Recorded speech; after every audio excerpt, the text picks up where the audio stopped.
I'm joined by Congressman Mike Gallagher. He is chairman of the House Select Committee on Engagement with the Chinese Communist Party.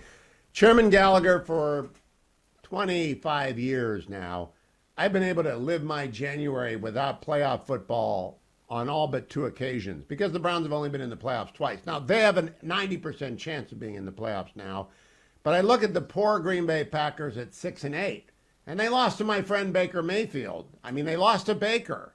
And so I'm just wondering, what does a Packers fan do in January in Wisconsin when you're not in the playoffs? Because you're not going to be in the playoffs.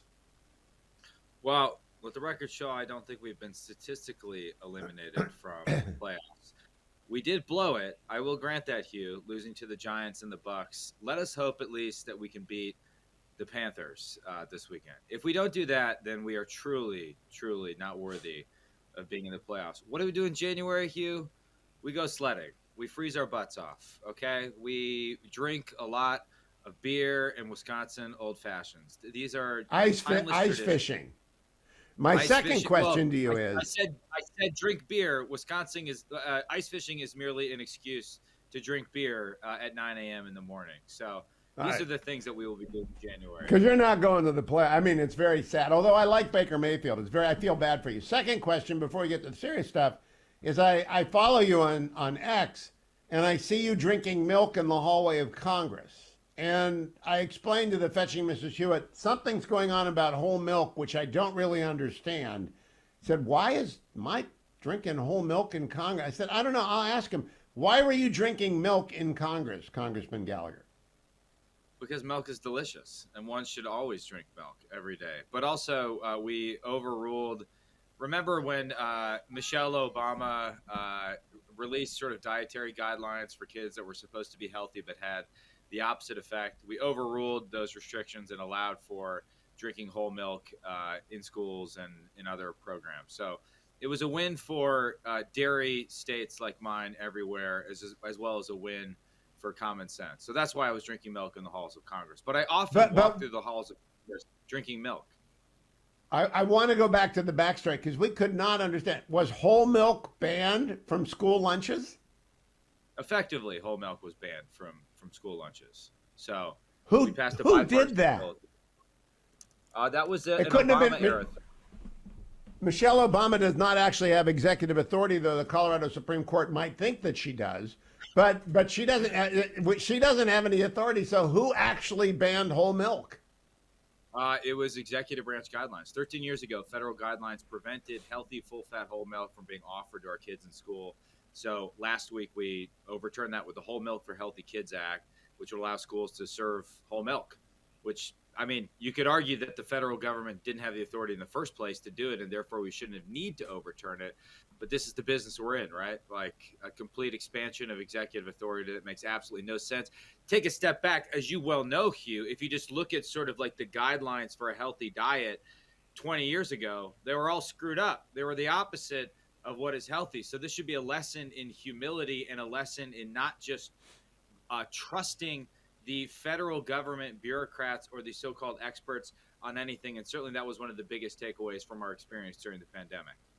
I also tell you that the Colorado Supreme Court yesterday has ruined the Americans' belief in the rule of law. But let's not go there. Let's go to your report.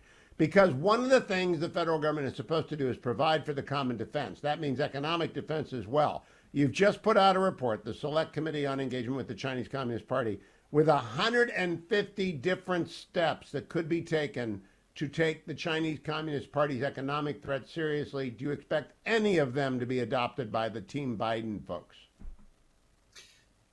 Well, I expect many of them to be legislated by Congress and for the president to be forced to sign them. And indeed, that's going to be a huge focus of our work next year, winnowing those 150 recommendations down to sort of the slam dunk ones that could pass even in divided government, getting that done, and then forcing the president to sign it.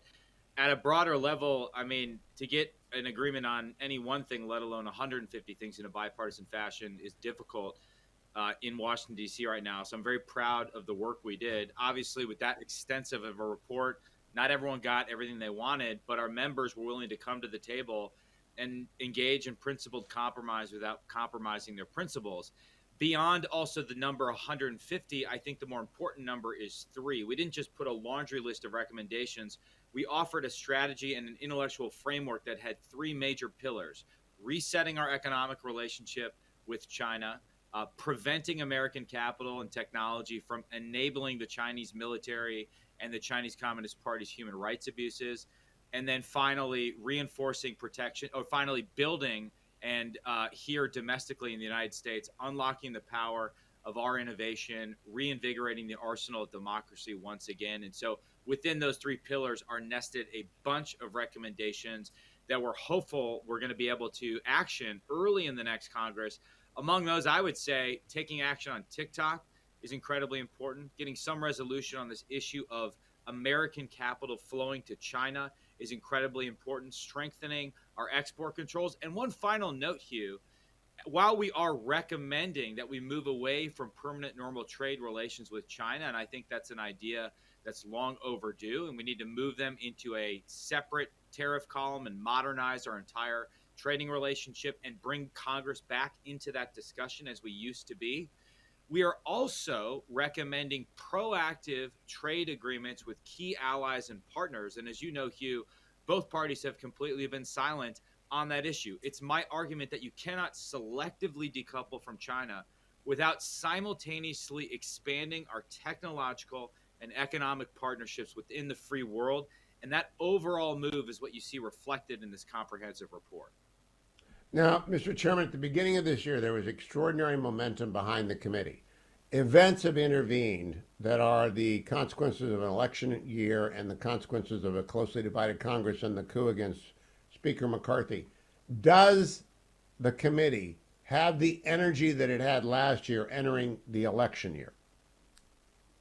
Well, there's no doubt that the Speaker fiasco robbed us of a month. You know, not only just a month of work, but we were going to go in bipartisan fashion with the committee to India. We had a trip to Taiwan planned. These were going to be important expressions of the committee's intent on the world stage, and we weren't able to do that. So that was a big loss.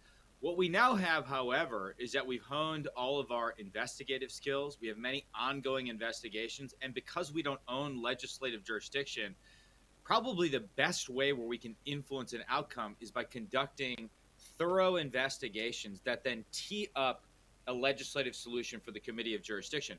We saw this reflected in the Reedley Biolab report that I talked about on your show. We did a thorough investigation into an illegal biolab that was here on American soil, and as a result, we galvanized action in Congress. We're hoping to do that as well, but now I think that having fulfilled our legislative charge to recommend policy to the committees of jurisdiction, those were due by the end of this year, and this policy report represents the culmination of that. Having gotten some of our policy enacted into law in the National Defense Authorization Act, now we really need to move into the policy implementation phase and use our unique platform in order to force the committees of jurisdiction to act before it's too late. There's no doubt that this is going to be more difficult in an election year, so we're going to be dealing with that, as will every other committee. But now, having proven our value in Congress, I think we can make the case that it's time to act and work with the committees of jurisdiction. So we don't just admire the problem, we actually do something about it. All right, my last question, Mr. Chairman. I've heard from a lot of retired Marine general officers and active duty Marines.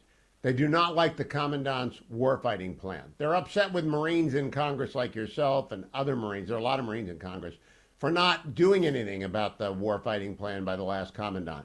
Does the committee intend to put forward this kind of report, as you did on economics, on how the force structure has to change in order to actually prevent a war with China?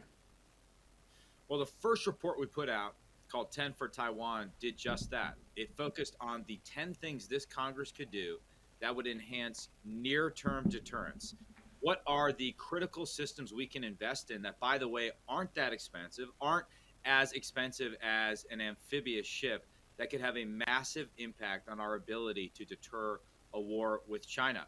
We got some of those recommendations passed, as I mentioned before, but some remain on action, and we need to move out on that. We have not yet maximized production of the long-range anti-ship missile, of naval strike missiles. I myself am sympathetic to the idea that having small teams of Marines in the southern Japanese islands and in the northern Philippines island, armed with weapons that can sink Chinese ships, would enhance our deterrent posture.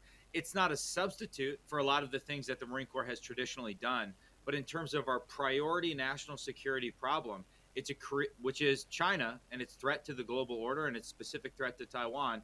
It is a creative way at getting at that problem.